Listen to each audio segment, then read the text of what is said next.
الحمد لله نحمده ونستعينه ونستغفره ونعوذ بالله من شرور أنفسنا من يهده الله فلا مضل له ومن يضلل فلا هادي له وأشهد أن لا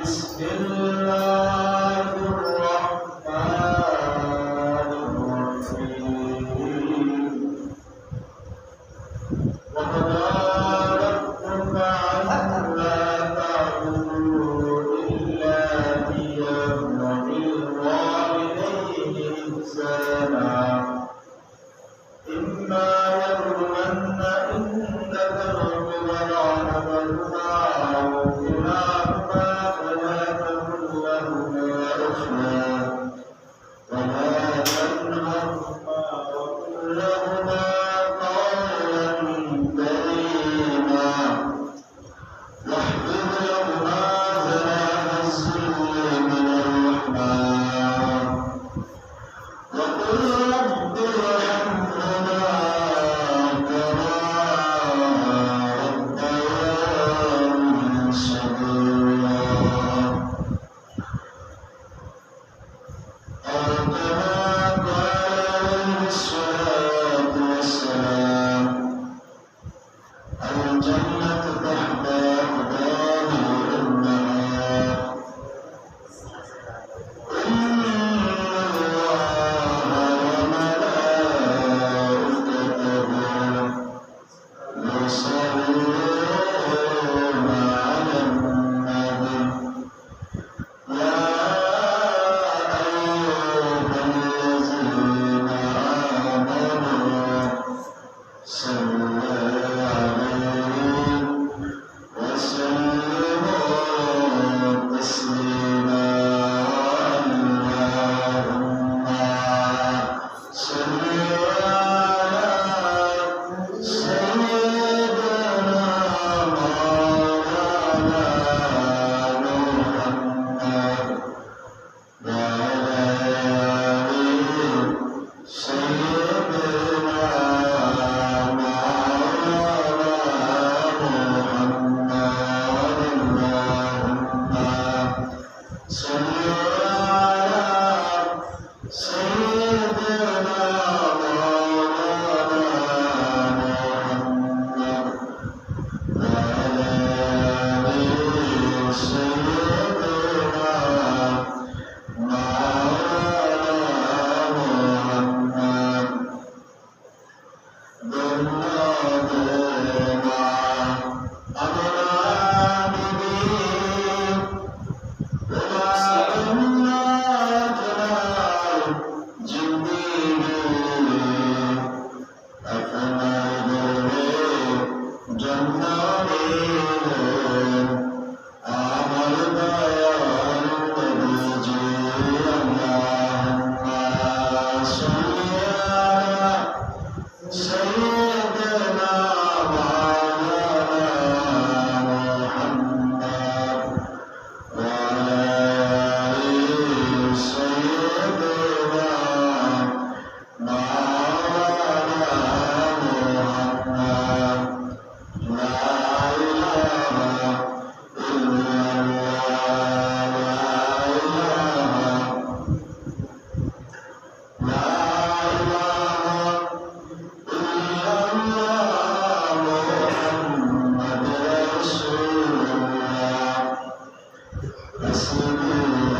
সূর্য পূজা করে, নক্ষত্র পূজা করে, তাহলে এই আয়াতে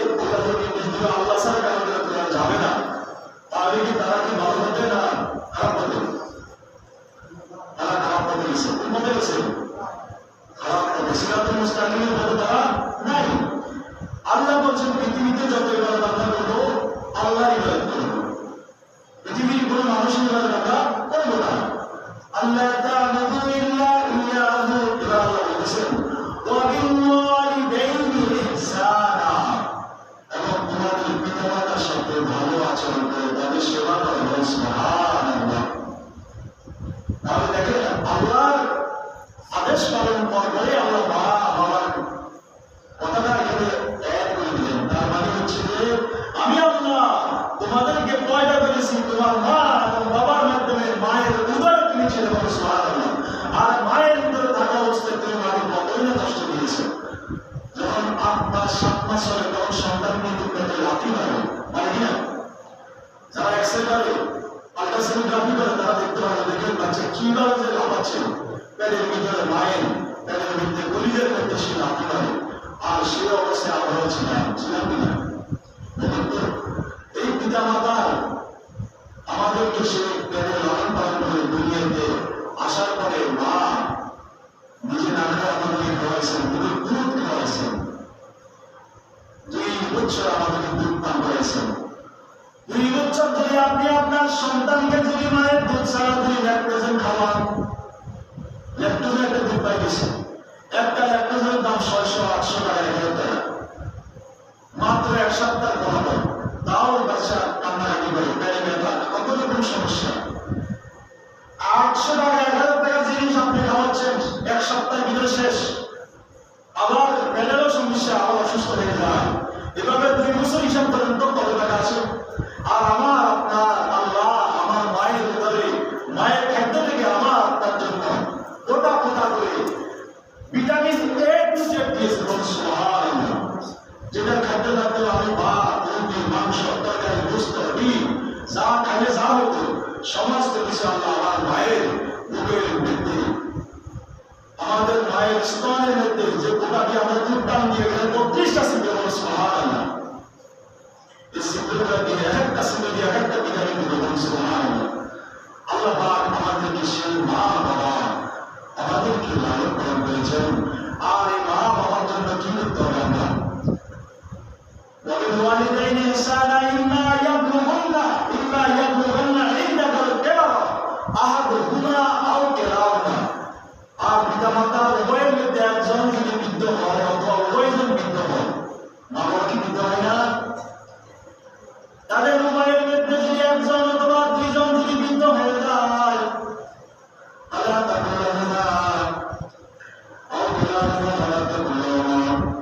আমাদের পিতা মাতা যদি উভয় চলে যায়, বৃদ্ধ হয়ে যায়, إلا إنه وبالوالدين إحسانا إما يبلغن عندك الكبر أحدهما أو كلاهما فلا تقل لهما أف, তখন তাদের সাথে এমন ভাবে আচরণ করো, এমন ভাবে উঠা বসা করো, এমন ভাবে চলাফেরা করো, আদব কায়দা নিয়ে বিনয়ের সাথে তাদের সাথে কথা বলো, তাদের কখনো খুব শক্ততা দিয়ে আঘাত দিও না। অর্থাৎ এমন আচরণ তৈরি করেছে যে সে মনে মনে খুব শক্ততা করেছে। এটা কার দেশ? আল্লাহর দেশ। কার দেশ? আর তাদের সাথে বিনয়ের সাথে কথা বলো, তাদের সাথে সম্মানের সাথে কথা বলো। আমরা কিন্তু বলি মা বাবার সাথে ধমকে কথা বলে, মা বাবার হাত তুলি, এর মানুষ মিলাম তখন আমরা কলম করিমা বিনয়ের সাথে তাদের সাথে বলতে থাকি।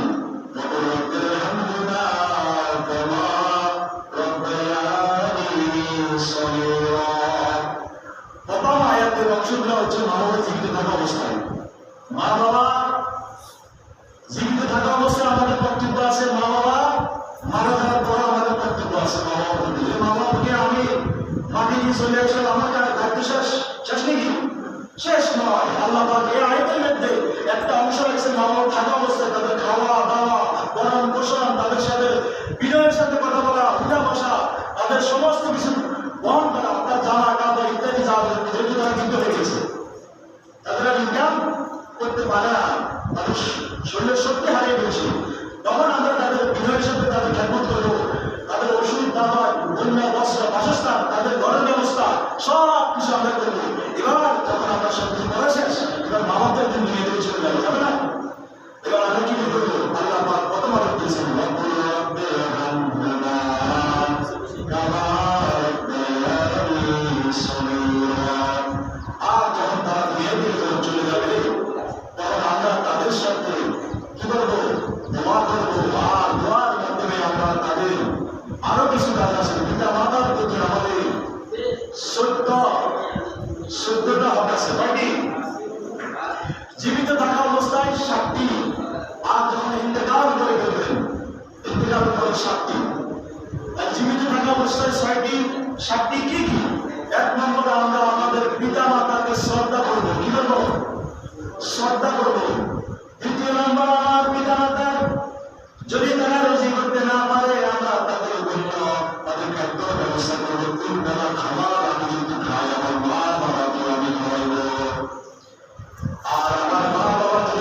কিছু আপনার কাছে আপনার করে বাবা আমার জন্য আজকে ভয় রাখি, বাবা আমার জন্য আজকে একটা আমার আমার জন্য হাত তুলে হাতে রাখি, বাবা বলে না বাবা আমার জন্য আজকে মানুষ বাড়ি আনিও।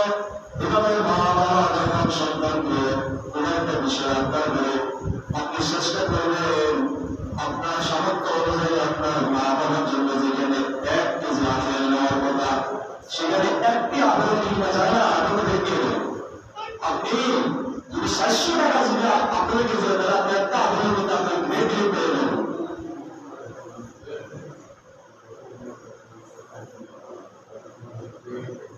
আচ্ছা বলুন, এভাবে মা বাবার খেদমত শেষ, এবার আসেন মা বাবা দুনিয়া থেকে চলে যায়।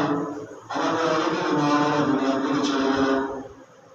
এখন মা বাবা দুনিয়া থেকে যাওয়ার পরে আমি আপনি আপনার আমার প্রতি কিছু কর্তব্য এসে যায়। সেই কর্তব্যের মধ্যে 1 নম্বর হলো আমার মা বাবা যে মারা গেল, আমার মা বাবার জন্য আমি কয়েকটা নগদে কিছু টাকা আমি ব্যয় করতে হবে, নগদে বলে না। 1 নম্বর আমার মা বাবার জন্য আমি কি করতে হবে, একটা নির্ধারিত জায়গা, আমার যদি কিছু জায়গা থাকে আমি সেখানে মা বাবাকে দান করবো। আর যদি আমার কোনো নির্ধারিত জায়গা না থাকে তাহলে আমি মা বাবার জন্য একটা কবর কিনবো, সেটা মসজিদে হোক, সেটা কোনো সরকারি প্রতিষ্ঠানে হোক, এটা আমাকে আমার কর্তব্য। অর্থাৎ আমরা যারা মা বাবার সঙ্গে আছি আমাদের মৃত্যুর পর মা বাবার মৃত্যুর পর যে 7টি বিষয় সেটা মনে মনে সবাই শোনেন। 1 নম্বর হলো আমার মা বাবা মারা যাওয়ার পরে মা বাবার পারিবারিক একটা কবরস্থানে আমরা তাকে দাফন করবো, সেটা অনেকে নাই, অনেকে তারা জমি রাখবেন, ঠিক আছে না? তাহলে তাদেরকে মসজিদের পাশে হোক অথবা মাদ্রাসার পাশে হোক অথবা সরকারি কোনো জায়গায় হোক আমরা একটা কবরের জায়গা কিনে আমার মা বাবার জন্য সর্বপ্রথম আমরা ব্যয় করবো একটা কবর, যদি নিজে থেকে আর এটা থাকবে না। 2 নম্বর আমার মা বাবার জন্য আমি কাপড়ের কাপড়, উত্তম কাপড় কিনবো, একেবারে নির্দিষ্ট কাপড় না, এখন উৎকৃষ্ট কাপড় না, আমি সাধ্য অনুযায়ী আমাদের মা বাবার জন্য আমরা কি করবো, কাপড়ের কাপড়, আতর, গোলাপ, সাবান, যা যা দরকার এগুলো আমরা কিনবো, এটা আমার আপনার উপর ওয়াজিব। 2 নম্বর এগুলো কেনার পরে আমার মা বাবার জন্য একটা কবরস্থান খোলা লাগে, তাই কিনা? কবর খোলা লাগে কিনা? কবর খননকারী ব্যক্তি পরিশ্রম করে আপনার বাড়িতে, অন্ধকার রাতে যায়, দিনের বেলা যায়, কবর খননকারী ব্যক্তিকে আপনি হাদিয়া দিতে হবে পারিশ্রমিক। এটা বলা হয় হাদিয়া। এটা কি বলা হয়? সে তার হাতে যদি আপনি হাদিয়া দিলেন, তার পারিশ্রমিকটা যদি সে আপনাকে ফিরে দেয়, ওই কবর খননকারী ব্যক্তি যদি ফিরে দেয় আপনি এটা দিতে পারবেন, কোনো সমস্যা নেই। সেটা যদি বলেন আমার দরকার তুমি নাও, কিন্তু তার হাতে আমাকে দিতে হবে। 3 নম্বর আমার মা বাবা অনেক সময় মৃত্যুর সময় প্রস্রাব পায়খানা করে যায়, বলে যায় কিনা? যে ব্যক্তি দ্রুতকারী অর্থাৎ মা বাবাকে দোয়াইছে, দোয়ানকারী ব্যক্তি 1 জন 2 জন 3 জন, আমরা নগরে তাদেরকে একটা হাদিয়া দিব। হাদিয়ার আয়াত আছে, আমরা আপনাদেরকে শোনাবো হাদিয়ার আয়াত তারপর হাদিস, আগে আমি আপনাদের বলেছি। ওই ব্যক্তি দোয়াইছে আপনার মা বাবাকে করেছে, এমনকি প্রস্রাব পায়খানা পরিষ্কার করে দেওয়ার আগে ওই ব্যক্তিকে আমি আপনি হাদিয়া দিব। আপনার সামর্থ্য অনুযায়ী 500 জন, 11 জন, 200 জন তাকে দিবেন। এটা একটা কিন্তু দায়িত্ব আমার আপনার প্রতি। আমার বিষয় দ্বিতীয়টা হলো এবার কোন যে ব্যক্তি ওই ব্যক্তি যদি আপনাকে ফেরত দিয়ে দেয় যে ভাই আমার হাতিয়ে নিব না, তাহলে আপনি আর তাকে কিছু করবেন না, তার থেকে স্বাচ্ছন্দ্য আবার নিয়ে নেবেন। যেমন কোরআনের আয়াতে বলা আছে আপনারা আপনাদের স্ত্রীকে মোহর দিবেন, আর আপনার স্ত্রী মোহরটা নিয়ে নিল, নিয়ে যদি আপনাকে দিয়ে দেয় তাহলে উভয় সব, উভয় কি সব, আপনি আপনার স্ত্রীর স্বাচ্ছন্দ্যে সেটা গাড়ি বের করবেন। সুবহানাল্লাহ। অর্থাৎ আপনি আপনার স্ত্রীকে মোহর দিলে 50,000 টাকা ক্যাশ, আপনার স্ত্রী বলবে স্বামীকে আমি চূড়ান্ত ভালোবাসি, তোমার টাকা তুমি নিয়ে নাও, আমি খুশি, আমি পাইছি, এবার আপনাকে দিয়ে দিল আর আপনি খাইতে পারবেন। ওই ব্যক্তিকে আপনি আপনার সাহিত্য অনুযায়ী আপনি দিবেন, সে যদি গরিব হয় সে রাখবে, একটা তার সব আছে, আপনারও সব আছে, কিন্তু মা বাবার আপনার পরিশ্রম, তার পরিশ্রম, এটা কি পরিশ্রম, হাতিয়ার দেওয়া, এটা তার পরিশ্রম আছে। 3 নম্বর ইমাম সাহেব আপনার মা বাবার জন্য সে 1 ঘন্টা আগ থেকে আসে, আসার পরে আপনার আলোচনা করি, দোয়া করি, কবর জিয়ারত করি, সব কিছু সমাধান করি। ইমাম সাহেব কি সেখানে 2 ঘন্টা সময় দেয় হয় কিনা? সেখানে একটা পরিশ্রম, তাকেও একটা সম্মানই আপনার হাতিয়ে দিবেন। যদি ইমাম সাহেব যদি সামর্থ্যবান হয় বড়লোক হয়, অনেক ব্যবসা আছে, কোটিপতির সন্তান আছে না, বড়লোক হয়, সেই নিবে না, সে তো ভাই আমার দরকার না, তুমি আপনি আমি দোয়া করি না, তখন সে কি হলো, সেও আপনার তার দায়িত্ব আপনি পালন করে দিলেন। এবার আসুন, আমার মা বাবা হাসপাতালে মারা যায়, 3 দিন হাসপাতাল ছিল, প্রাইভেট হাসপাতালের কথা বলবো, সেখানে ডাক্তার ভিজিট আমি দিতে হবে না, আমি doctor visit, medicine visit, ambulance visit সব কিছু আমাকে পরিশোধ করে আমার মাকে বাবাটা মা দিতেও পারি। এবার আমি যদি বলি সেখানে আমি দিব না, সেখানে কোনো কিছু আমার হবে না, আমাকে দিতেই হবে, এটা আমার কর্তব্য। আমার মা বাবা কি মারা যাওয়ার পরে এই কাজগুলো আমাদের সন্তানরা আমরা করতে হবে, এটার জন্য বিন্দু পরিমাণ, এটা আমার খুব ওয়াজিব। এখানে যদি আমার 2-5,000 টাকা চলে যায় কোনো কিছু নাই, কারণ আমার মা বাবা আমার জন্য লক্ষ টাকা সম্পদ রেখে গেছে। প্রত্যেক মা বাবা, আপনি যে জায়গাটাতে বসবাস করেন কিছু নাই, শুধু একটা ঘর আছে, ঘরের দামও আছে বর্তমান 5 লাখ টাকা, আছে কিনা? মানে যেই মা বাবা কষ্ট করে আমার জন্য আপনার জন্য সম্পদ রেখে গেল, মা বাবা মারা যাওয়ার পরে পরে এই কাজগুলো আমাকে ধীরে ধীরে করতে হবে। এখানে হয়তো কার 5,000 যাবে, কার 4,000 যাবে, কার 3,000 যাবে, এটা কিন্তু যাবে, এটা আপনাকে এই লোকগুলোকে দিতে হবে। 1 নম্বর, আমার মা বাবার ওসিয়তগুলো পূর্ণ করতে হবে। অর্থাৎ মা বাবা যদি ঋণ থাকে, আপনি জানেন আমাদের সামনে বলে দিলেন আমার বাবা অমুকের থেকে 500 টাকা টাকা দিয়েছে, কিন্তু 5 সপ্তাহ দেওয়ার আগে মা বাবা মারা গেছে, এই টাকাটা কে দিবে? আমাকে দিতে হবে, আপনাকে দিতে হবে আপনার মা বাবার জন্য, যেহেতু আপনার মা বাবার সম্পদটা রেখে গেছে আপনার জন্য। এই সম্পদ কি সরকার নিবে? আমার স্বাস্থ্য ভাই জনভাই নিবে? আমি নিব, আপনি নিবেন। সেহেতু আমার মা বাবার সম্পদ, তাদের ব্যবহারকারী জায়গা জমি সব কিছুর মালিক আমি হয়ে গেছি অর্থভাবে। এবার মা বাবারও ওই দায় দায়িত্ব, এমনকি তাদের ঋণগুলো, তাদের ওসিয়তগুলো আমার আপনার উপর পড়ে যায়। আর এই মা বাবার জন্য আমরা এই ওসিয়তগুলো পূর্ণ করবো। তাদের মৃত্যুর সময় এই 3টা ব্যক্তির খরচাটি আমরা দিয়ে দিব। 3 নম্বর হলো আমরা মা বাবার জন্য 4 দিনের, 3 দিনের, 40 দিনের আমরা মানুষদেরকে খাওয়াবো, কেননা আমার পিতা মাতার রুহের মাগফিরাত করা আমার উপর ওয়াজিব হয়ে যাবে। সুবহানাল্লাহ। এবার হাদিস থেকে আপনাদেরকে বলি, কোরআন থেকে সূরা নামলের 35 নম্বর আয়াতে আল্লাহ পাক ইরশাদ করেন, ওয়া ইন্নী মুরসিলাতুন ইলাইহিম বিহাদিয়াতিন ফানাজিরাতুন বিমা ইয়ারজিউল মুরসালুন। সূরা নামলের 35 নম্বর আয়াতে আল্লাহ পাক বলেন, আমি তাদের কাছে একটি হাদিয়া পাঠাচ্ছি, তারপর দেখি আমার দূত, অর্থাৎ তারা আমার জন্য কি করে। সুবহানাল্লাহ। অর্থাৎ আপনি আপনার মা বাবার জন্য একটা হাদিয়া দিলেন, কাউকে অথবা খরচ করলেন, আর আল্লাহ দেখতেছে আপনার অন্তর, এর বিনিময় আল্লাহ পাক আপনার জন্য দূত পাঠাবেন, আপনার ফেরেশতা পাঠাবেন তার বিনিময় দেওয়ার জন্য। সুবহানাল্লাহ।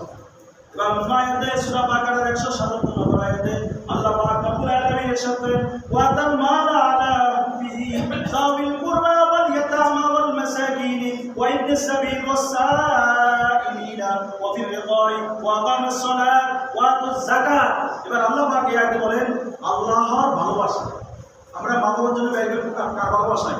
আল্লাহর ভালোবাসা পাওয়ার আশায়, আল্লাহর ভালোবাসায়, ওয়া তামালা আলা হুব্বিহি, অর্থাৎ ভালোবাসায়, আল্লাহর ভালোবাসায় খুশি হয়ে নিজের প্রাণপ্রিয় ধন সম্পদ, আমরা যে সম্পদ দিবে এটা আমাদের প্রাণপ্রিয় সম্পদ, অর্থাৎ আমরা পরিশ্রম করি, এটা উপার্জন করি, ধন সম্পদ, আত্মীয় স্বজন,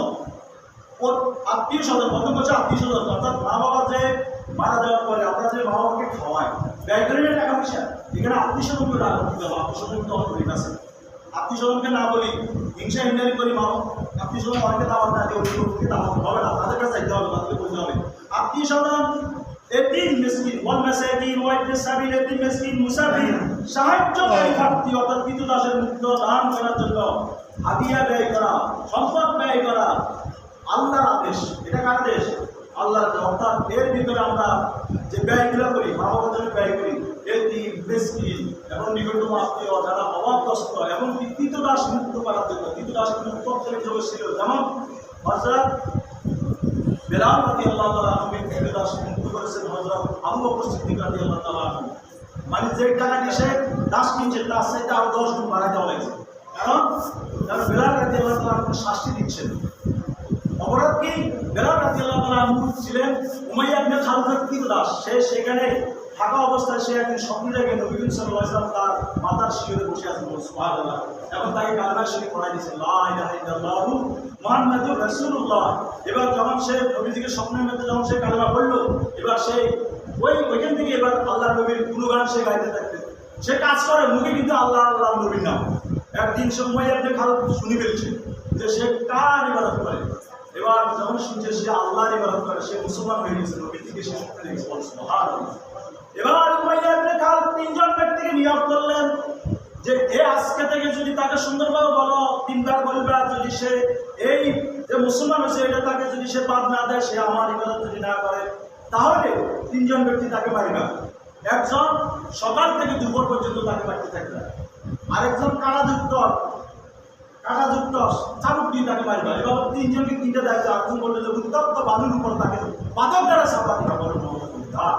এভাবে তিনজন তাকে মারতে মারতে মারতে এভাবে দীর্ঘ সপ্তাহ পর সপ্তাহ চলে যাচ্ছে, কিন্তু তার মুখ দিয়ে সে আহার আল্লাহ ছাড়া কথা নেই, আর নবী ছাড়া তার কি নাই, কথা নাই, সুবহানাল্লাহ। এবার যখন বেলাল রাদিয়াল্লাহু তাআলা আনহুকে যখন বলছে যে তোমার জিহ্বাকে আমি পুড়ে দিব, আগুন নিয়ে আসছো, যে আজকে এই মুহূর্তে যদি তুমি এই আল্লাহর কালাম যদি তুমি পুড়ে না দাও, তাকে যদি বাদ না দাও, নবীকে যদি বাদ না দাও, তাহলে তোমার জিহ্বাকে আমি পুড়ে দিব। আমার বেলাল রাদিয়াল্লাহু তাআলা বললে আমার পুরো দেহটা যদি তুমি আমার পুরো ক্ষত বিক্ষত করে দাও, তারপর আমি আল্লাহ আল্লাহ রাসূলকে সুবহানাল্লাহ। বেলাল রাদিয়াল্লাহু তাআলা মুখে আগুন লাগাই দিল, আপনি আল্লাহ আল্লাহকে সন্তুষ্ট করেছেন। এই নৈশদহন আবু বকর রাদিয়াল্লাহু তাআলা দেখলেন, তিনি সাথে সাথে ওই জাহান্নামী ওই ব্যক্তিকে বললেন যে তুমি বেলালকে আমাদের থেকে কি করো, সেগুলো আমি কি করবো না। সে কি বললো, আমি বিক্রি বলছি, তুমি কত টাকা চাও? তখন সে বিক্রি তো করবে না, এখন পয়দা নিল, কি করলো, পয়দা নিল। সে বললো যে 10 গুণ বাড়াই দিতে হবে, আমি তার নিজে 1000 দিলাম দিয়ে 10,000 টাকা দিয়ে আমি ক্রয় করতে হবে। আবু বকর রাদিয়াল্লাহু তাআলা সমস্ত কিছু বিক্রি করে তিনি কি করলেন, হযরত বেলাল রাদিয়াল্লাহু তাআলা ক্রয় করে দিতে বললেন, সুবহানাল্লাহ।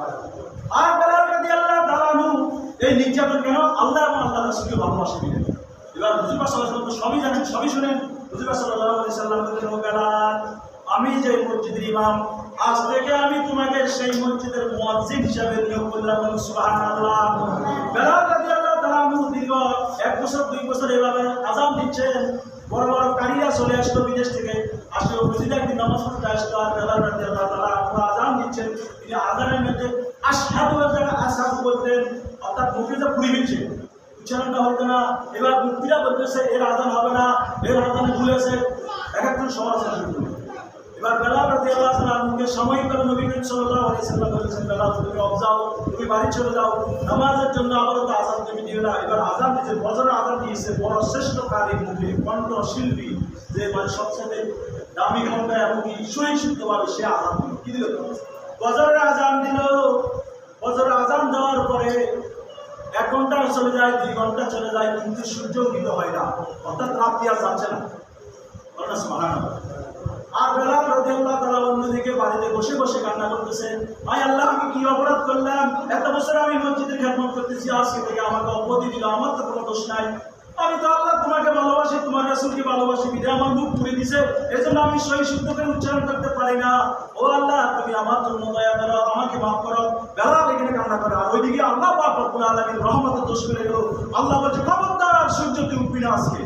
বেলাল যতক্ষণ পর্যন্ত আযান না দিবে ততক্ষণ পর্যন্ত সূর্য উঠবে না, রাত্রি সকালবেলা। সুবহানাল্লাহ। এবার যখন মানুষ সমালোচনা শুরু করে দিল, কিনে ঘন্টার পর ঘন্টা চলে গেল, 10 ঘন্টা চলে গেল, 12 ঘন্টা চলে গেল, রাত কেন শেষ হবে? এবার হুজুর পাক সাল্লাল্লাহু আলাইহি ওয়াসাল্লামের কাছে সবাই চলে গেল, তাই বলছি, ইয়া রাসূলুল্লাহ, আমরা কি বেয়াদবি করলাম? আজকে কেন রাত কেন শেষ হয় না, সূর্য কেন উঠে না? এবার ওহী নাযিল হলো।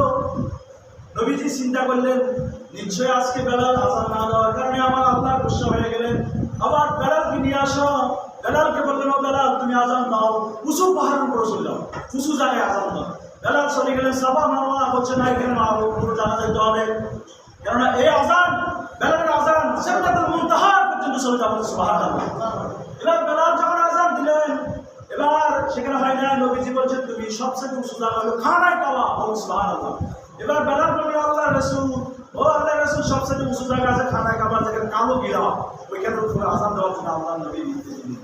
এবার তিনি সংজ্ঞা দিয়ে সেখানে উঠলেন। উঠার পরে তিনি বললেন, ইয়া রাসূলুল্লাহ, আমি যে এখানে উঠবো, আমি তো পূর্ব দিক থেকে আযান দিলে সামনে খানায় কাবা, যারা পশ্চিমে আছে তারা আযান দিলে খানায় কাবার সাথে সামনে থাকে, দক্ষিণ দিক থেকে আযান দিলে খানায় কাবার সামনে থাকে, অর্থাৎ খানায় কাবা পৃথিবীর মাঝখানে, পশ্চিমে যারা আছে তারা পূর্ব দিক থেকে নামাজ পড়ে। সুবহানাল্লাহ। এবার বেলাল প্রশ্ন করলেন যে, ইয়া রাসূলুল্লাহ, আমি যদি সেই খানায় কাবা, যে খানায় কাবাকে আমরা সুবিধা করে যার সামনে রাখি, এত মর্যাদা, তার উপর আমি পা দিয়ে কিভাবে তুলব, আর কাবা আমি কাকে বানাবো? তখন নবীজি বললেন, ও বেলাল, তুমি খানায় কাবার উপরে পা রেখে তুমি আযান দাও,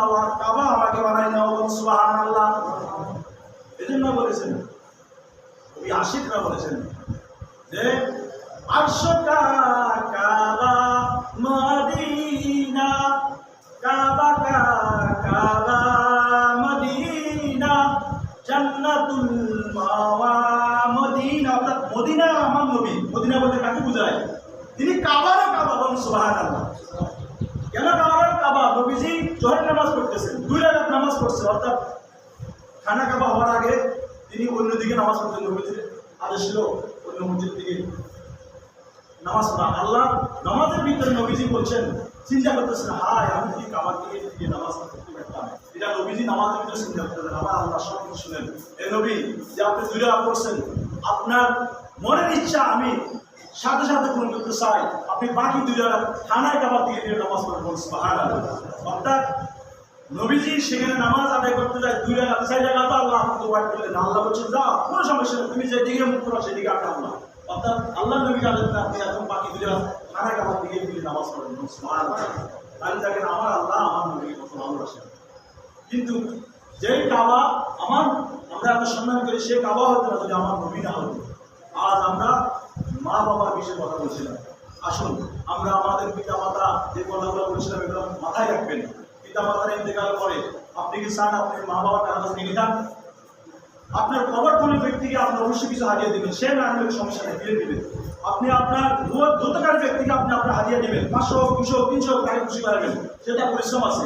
এবং সে যদি আপনাকে যদি রিপ্লাই দিয়ে দেয় সেটা আপনি সমস্যা নেই, কিন্তু তাকে দেওয়া আপনার উপর ওয়াজিব, কারণ তার পরিশ্রম আছে, সে অনেক কষ্ট করে আসে। আমি জানি আমাদের সমাজের মধ্যে যারা এই কাজগুলো করেন তারা বেশিরভাগ হয় গরিব।